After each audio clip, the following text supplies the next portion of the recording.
We're outside Whangarei District Council with Deputy Mayor Halse, who was just in the meeting, obviously, where I must admit there was a bit of fireworks going on there. Some people began to ask to leave the chamber. We had some adjournments. It was full on. What was your take on it, Deputy Mayor? I think we just sort of stay on the topic of conversation, and that is our stance against fluoride. And I think our council did it very well. I think our mayor handled the situation very appropriately, and it's just business as usual. Someone's been here in council as long as I've been, it's just business as usual. Yeah, we got a result that pleased most of the audience and our residents, and we're proceeding on with what the motion said today. So. Yeah, I must commend you on that, because most people who are institutionalised, which you obviously at that age and been in there that long, still a young buck by the way, you haven't become institutionalised to the fact where it's all about the system, preserving the system. You're actually going out the box and actually looking after the people for once. And as I mentioned in the previous interview, we had, you've got councils who are, let's face it, we give them crap all up and down the country. We get more rates, we get less services, and it's just going balmy. But here you are, the council is finally backing the people, and now the government's down on your back. So it's a sort of a case of damned if you do and damned if you don't. Yes, we've got to realise that the Director General of Health was appointed under the last government, and so a lot of that legacy is carried forward into this term of government, and I don't think it's fair to attack the government of today.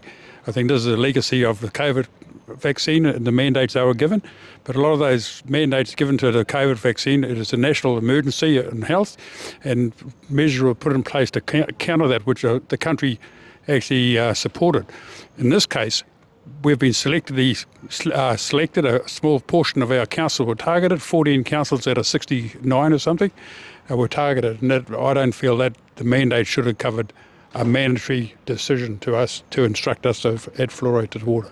Yeah. The one thing I will say about the current government, they kept it under urgency, and they could knock this thing out of the park. Yes, well, that's what our thinking was today, and it's certainly mine. I mentioned either you've got to stay in the fight, and if we don't stay in the fight, there's no pressure on government to change legislation. As people like us and our councillors around who supported the motion today, that we need to challenge what we feel is bad laws, and we want to be part of the change of laws.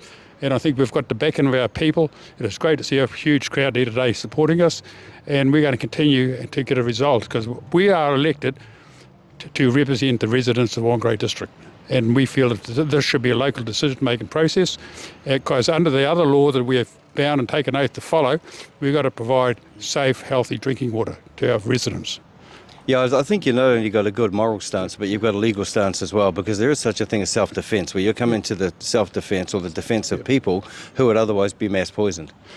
Oh, well, yeah, fluoride's not the big be-all of healthy teeth around the world. If you look worldwide, probably only about 40 countries actually fluoride out of 240. So if it was so good, we'd have worldwide use of fluoride, and we wouldn't be having this debate at all.